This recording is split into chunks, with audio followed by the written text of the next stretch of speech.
আজকে দেখাবো তোমাদের অনেক বড় বড় মাছ। গুড মর্নিং বন্ধুরা, আজকে সকালে চলে গেলাম বাজারে। অনেক দিন বাজার যাই না, এবার ওর বাবা বলছে চলো আজকে আমার সঙ্গে বাজারে যাবি। তারপর আমি বললাম না যাবো না, বলে চলো না দুজনে যাই বাজারে, ওখানে টিফিন করে নেবো। তারপরে চলে গেলাম ইডলির দোকানে, ওখানে গিয়ে এবার ইডলি খেলাম।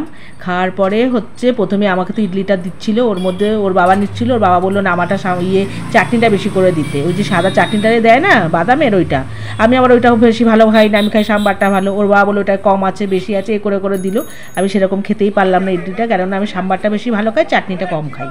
এবার চলে গেলাম তারপরে বাজারে গিয়ে প্রথমেই গেলাম হচ্ছে সবজির দোকানে। এবার সবজির দোকানে চলে গিয়ে খানিকক্ষণ দাঁড়িয়ে রইলাম, দাঁড়িয়ে ভাবছি কী সবজি নেওয়া যায়। দেখছি সব সবজিগুলো সব গরমের সবজি উঠে গেছে। এবার দেখলাম কি নেব সেটাই চিন্তা ভাবনা করছি। তারপরে নিয়ে নিলাম বিট, গাজর, তারপরে কুমড়ো, ক্যাপসিকাম, পেঁপে, এগুলো সব নিয়ে নিলাম। ওখান থেকে কাঁচা লঙ্কা এগুলো নিলাম, নিয়ে আর ভাবছি কি নেওয়া যায়। আর তারপর দেখলাম ক্যাপসিকামটা বললাম, কিন্তু ক্যাপসিকাম উনি বললো আমার কাছে ক্যাপসিকাম নেই বৌদি, আপনি আর অন্য যা সবজি আছে সেগুলো নিতে পারেন। সবজি ফাঁকাই হয়ে গেছিলো, গরম না। তারপরে বাছতে শুরু করলাম পটল নিয়ে নিলাম খানিকটা। পটল নিয়ে বাছা চালু করলাম, তখন উনি বললো বৌদি অত বাছলে চলবে না, সব রকমই নিতে হবে। আমরা না ওটা বললে তো হয় না, পয়সা দিয়ে দিচ্ছি কেন বেছে নেবো না, ভালো দেখেই নেব। তারপরে পটল নেওয়া হয়ে গেল, নিয়ে টাকা দিয়ে এবারে আবার ওটাকে দেখালো একটা কি যেন তেঁতুল না কি বলছে, এটাও দিয়ে দিলাম আপনাকে, দেখুন নিয়ে যান। তারপর নিয়ে চলে যাচ্ছি। এবার চলে আসলাম মাছের বাজার, ওদিক থেকে চলে আসছিলাম, আস্তে আস্তে বললাম মাছ নেবেন। ওর বাবা বলে হ্যাঁ মাছ নিতেই তো ভুলে গেছি, সবার প্রথমে মাছ নিয়ে আজকে সবজি নিয়ে শুরু করে দিয়েছি, চলো। তারপরে চলে গেলাম মাছের বাজারে, মাছ নিলাম ওখান থেকে, কাতলা মাছ নিলাম। কাতলা মাছটা ওর বাবা দেখছে যে কীরকম হবে না হবে, দেখছি অনেক বড় বড় মাছ, আমার তো খুব পছন্দ হয়েছে মাছগুলো দেখেই। তারপরে দিয়ে দিলাম একটা কাতলা মাছের পেটি, কারণ মেয়ে খুব মাছের পেটি খেতে ভালোবাসে, আর আমাদের পেটি ভীষণ আসে। এইবার দেখতে আমি দেখতে পেলাম লেজাগুলো রয়েছে, মাছের লেজা, আমি তো লেজা খেতে খুব ভালোবাসি। তারপর আমি ভাবলাম যে তাহলে লেজার দিক নিলেই ভালো হতো। তখন ওর বাবা বলছে তা আগে থেকে বলোনি কেন, তুমি তো এসছো বাজারে, তুমি বলবে তো কোনটা নেবো। আমি বলছি না পেটিটাও নিতাম, লেজাটা নিলেও ভালো হতো। তখন বলছে থাক হয়ে গেছে যখন, আর দরকার নেই, লেজা আবার আরেক দিন নেবে। এই করে তারপরে মাছ নেওয়া হয়ে গেল ওখান থেকে। তো কাতলা মাছটা নেওয়া হয়ে গেল, নিয়ে গিয়েও ভালো করে পিস করে দিল, করে দেওয়ার পরে ওর বাবা বলে বড় বড় পিস করে দেবে, আমাদের বড় পিসই হয়।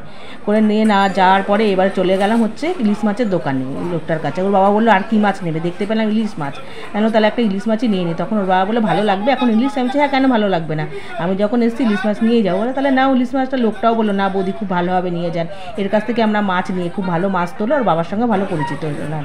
তারপর তো একটা ইলিশ মাছ নিয়ে নিলাম। এবার বললাম ভালো করে আপনি আঁশটা ছাড়িয়ে দেবেন, কেননা বাড়িতে ভীষণ আঁশ থাকে, ছাড়াতে কষ্ট হয় আমার।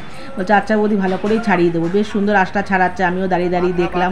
দেখতে দেখছি না সত্যি লোকটা খুব ভালো করে আমার কথাটা রেখেছে, ভালো করে ছাড়ালো। ছাড়িয়ে যেই মাছটা কাটলো কি সুন্দর টাটকা, একদম রক্ত বেরোচ্ছে। বলছে মাছটা দেখুন বৌদি কত সুন্দর, একদম রক্তটা নিয়ে আরও যে রিস্ক মাছগুলো ছিল সেগুলোর গায়ে লাগিয়ে দিল। এবার মাছ কাটা হয়ে গেল, মাছটা নিয়ে এবারে চলে যাব আলুর দোকানে। আলু নিয়ে নিল ওর বাবা, আলু পেঁয়াজ রসুন আদা আমরা এই দোকান থেকেই নিয়ে নেওয়া হয়ে গেল। নিয়ে এবার চলে আসবো বাড়িতে এসে এবার করবো রান্না বান্না। যা গরম পড়েছে, এই গরমে রান্না করতে ভালো লাগছে না, কি করব, কিছু করার উপায় নেই, রান্না তো করতেই হবে, খেতে তো হবেই, রান্না না করলে কি করে খাবো, রোজ তো আর কেনা খাবার খাওয়া যায় না। এবার পেঁয়াজ টিয়াজ সব কাটা হয়ে গেছে, এদিকে মশলা হয়ে গেছে, আলু কাটা হয়ে গেছে, এদিকে কড়াই বসে গেছে, চাটনি হয়ে গেছে, আর এখানে সবজি কিছু রাখা হয়েছে ফ্রিজে, কিছু এখানে রয়েছে। নিম পাতাটা ছাড়াও সবার লাস্ট নিম পাতাটা করবো। শশাগুলো একটু কেটে দেবো, নাহলে খাওয়ার সময় কাটতে আমার বিরক্ত লাগবে। ছাইটা দেবো একটু পরে দিচ্ছে, এগুলো কাটতে থাকো না। আর ওগুলো কিন্তু কাটার কায়দা আছে, লম্বা লম্বা করে কাটবা, আর ছোটো ছোটো ডুবু কাটবা না। বেগুন, তারপরে হচ্ছে কুমড়ো, তারপরে ঝিঙে, লম্বা লম্বা সাইজ কাটবা, যেই তরকারি যেইটা যেরকম, এক একটা তরকারিটা একরকম। না তুমি ডুবু করে কাটলে আমি ভালো খাই না, আমি কাটবো তাহলে।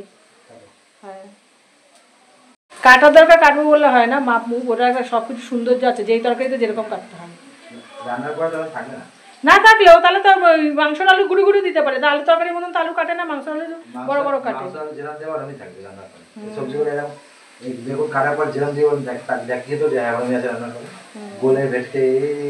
না তুমি আমি কাটবো, তা তুমি ওটা লম্বা লম্বা নিয়ে একটু তাড়াতাড়ি কাট সবজিটা।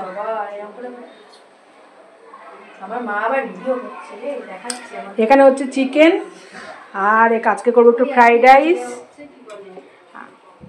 আর একটা সবজি হবে, ভাত হয়ে গেছে এদিকে। কতদূর রান্না বান্না? রান্না এখনো হয়নি, ফ্রাইড রাইসটা বাকি, মাংসটা হলো। আবার নিম বেগুন কেন করছো আজকে? ভাত দিয়ে খাওয়ার জন্য সবজি ভাজা হচ্ছে। এই যে এখানে বেগুন, নিম পাতা কই? এই যে নিম পাতা। আর এখানে কাজু কিশমিশ। দেখি আজকের লাঞ্চ ফ্রাইড রাইস। মা ফ্রাইড রাইসটা আজকে এরকম হয়েছে কেন মা? ঝুরঝুরে হয়নি? ঘি বেশি দিয়েছো? ঘি বেশি দিয়েছো বলে এরকম হয়েছে নাকি? ফ্রাইড রাইস, মাংস, চাটনি। এ বাবা এ কি? এটা কিরকম ছিল? নিম পাতা। এ বাবা একদম নেই আমি এটাতে। চলো খেয়ে নি এবারে।